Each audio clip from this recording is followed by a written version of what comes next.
Good morning, class. Today, our topic is natural resource. Today, we will learn about natural resources. आज हम natural resources के बारे में बात करेंगे. हम बहुत कुछ सीखेंगे इसमें.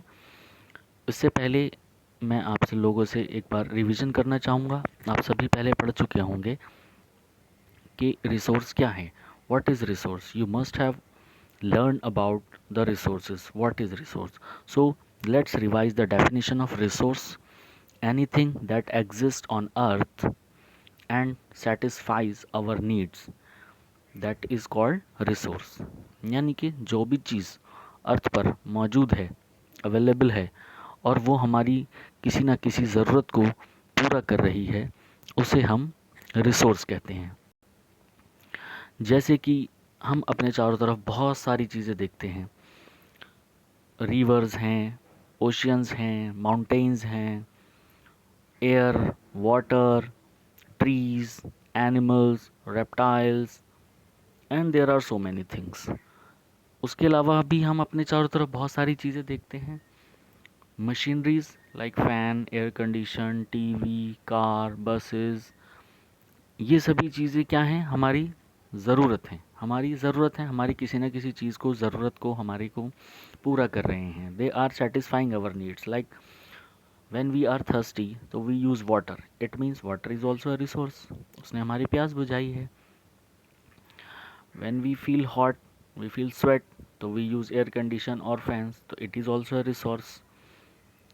when we feel to go somewhere, when we need to go somewhere, हमें कहीं जाना है, तो we use vehicles, transportation, that is also a resource. ये सभी चीज़ें रिसोर्स हैं. तो ये जैसे कि मैंने आपको बताया कि दो चीज़ों का मैंने जिक्र किया.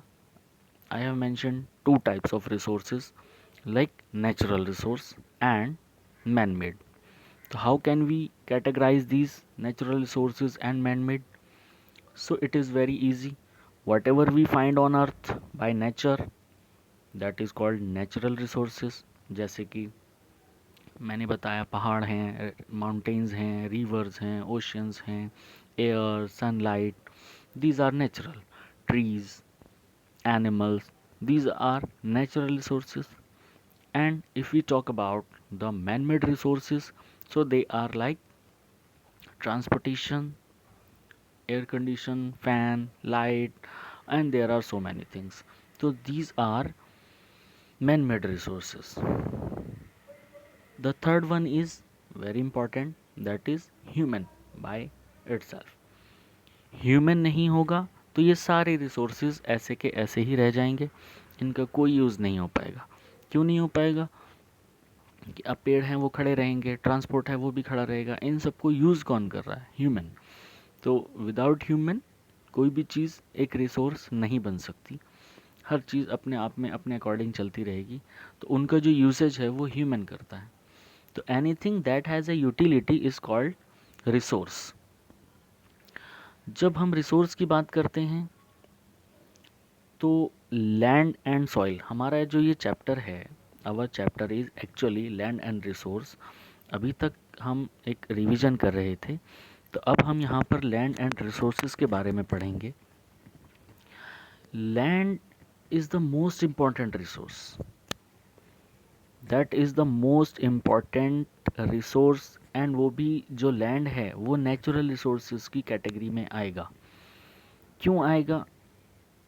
क्योंकि we have not created the land, it is we found it by our self, by it self. तो हमें जो है ये खुद ब खुद मिली है. जब हम पैदा हुए हैं हमने लैंड को देखा, पहले लैंड बनी ऑब्वियसली. तो और दूसरा ये कि ये इम्पॉर्टेंट इसलिए है कि हर चीज़ किस चीज़ पर टिकी हुई है. जैसे कि मैंने बताया, हमारे घर हैं, पहाड़ हैं, रिवर्स हैं, सारी चीज़ें हैं, ट्रीज़ हैं, एनिमल्स हैं, वो सब कहाँ रह रहे हैं? वो सब के सब लैंड पे ही हैं, सब लैंड पे रह रहे हैं. तो land is the most important resource and that is also a natural resource. ये एक नेचुरल रिसोर्स भी है लेकिन सबसे ज़्यादा इम्पॉर्टेंट है क्योंकि हर चीज़ यहीं पर है. चाहे वो हम रिवर्स की बात करें, एनिमल्स की, प्लांट्स की, या जो भी हमारी पॉपुलेशन है, ह्यूमन है. हम लोग हवा में तो नहीं रहते हैं, हम लोग तो अर्थ पे रहते हैं, अर्थ के अंदर हम जो है लैंड पे रह रहे हैं। तो ये एक इम्पॉर्टेंट है, यहाँ से हमें बहुत सारी चीज़ें मिलती हैं। We find lot of things, what ever we need in our life we find through land. चाहे वो मिनरल्स हों, प्लांट्स हों, सारी चीज़ें हैं जो भी हैं वो हमें यहीं से मिलती हैं। तो जैसे कि आपने अर्थ को देखा होगा, मीन्स या तो सैटेलाइट के थ्रू, या आपने ग्लोब्स देखे होंगे, और you have seen map. So when ever we see earth, either on in the form of globes और in the form of map और through the satellite, जब हम गूगल करते हैं तो हम देखते हैं कि बहुत सारी इमेजेस आ रही हैं अर्थ की, या मैप पे भी देखते हैं। तो हम एक चीज़ देखते हैं कि हमेशा जो अर्थ है, whenever we see the earth we find it is in blue color. Why it is in blue color? Because most of the earth, most of the part of the earth is covered with water only. And if you talk about the exact percentage, so that is 71%। यानी कि जो 71% area अर्थ पर जो है वो पानी है, water है। तो इसी वजह से हमें जो है उसका ब्लू कलर में दिखाई देता है। उसके अलावा अब जो रेस्ट एरिया है वो हमारा लैंड कहलाता है, दैट इज़ ऑब्वियसली 29%। तो इसकी जब हम बात करते हैं कि लैंड जो है वो हर जगह एक सी नहीं है। आप लोग कहीं भी गए होंगे, whenever we go somewhere we find plain, and when we go to the hill stations तो land is not equal like we find in North India। हम यहाँ पर अपने एरियाज़ में देखते हैं तो ये प्लेन है, बट जब हम जाते हैं अदर स्टेट्स में तो कहीं पर हमें माउंटेन्स दिखाई देते हैं। क्यों दिखाई देते हैं? कि land is not same everywhere. जो आप लोगों ने देखा भी होगा हर जगह पर, कहीं पर somewhere we find hills, some we find coastal areas, deserts, and there are so many types of land. तो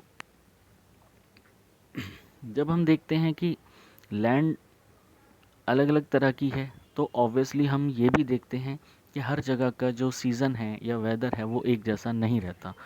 wherever we go we find different kind of season, different times of weather. It means कि in the hill stations, in the hilly areas we find cold weather. Whenever we go there we find cold, but when we come to the North India or in other states in the coastal areas, so we find hot season. So these are also the most important factors of changing season, changing the environment or changing the weather। यहाँ पर इनके जो change होने की वजह है वो यही है कि लैंड जो है वो हर जगह एक सी नहीं है। जितना हम ऊपर चले जाएंगे उतना ही हमारा जो मौसम है, जो हमारा वेदर है वो चेंज हो जाता है और उतना ही ठंडा रहेगा।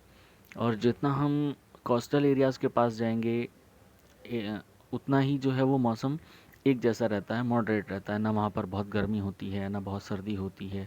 लेकिन जितना हम दूर हटेंगे प्लेन्स में तो वहाँ पर हम देखते हैं कि जो मौसम है, जो वेदर है वो एक्सट्रीम जाता है। कभी कभार बहुत गर्मी पड़ेगी, कभी बहुत सर्दी पड़ेगी। तो इस आज जो हम बात कर रहे हैं वो यही बात करेंगे कि जो लैंड है वो एक सी नहीं है हर जगह। कहीं पर बहुत ज़्यादा पॉपुलेशन है, कहीं पर नहीं है। लाइक हम if we talk about the hilly areas like Uttarakhand और हिमाचल प्रदेश और in Jammu and Kashmir, so they are very less populated states. But if you talk about the North Indian states, so they are very populated, they are densely populated। वहाँ पर बहुत आबादी है। क्यों है? Because they provide land, it means land for agriculture, it is suitable for our purposes। तो हम जब डिज़र्ट की बात करेंगे तो वहाँ पर तो अवेलेबिलिटी नहीं है, अच्छी फसलें नहीं हो सकती। We don't get the good crops over there. So definitely जहाँ पर अच्छी अवेलेबिलिटी होगी सॉइल की, वहीं पर ज़्यादा पॉपुलेशन होगी, वहीं पर ज़्यादा लोग रहेंगे। यही एक रीज़न है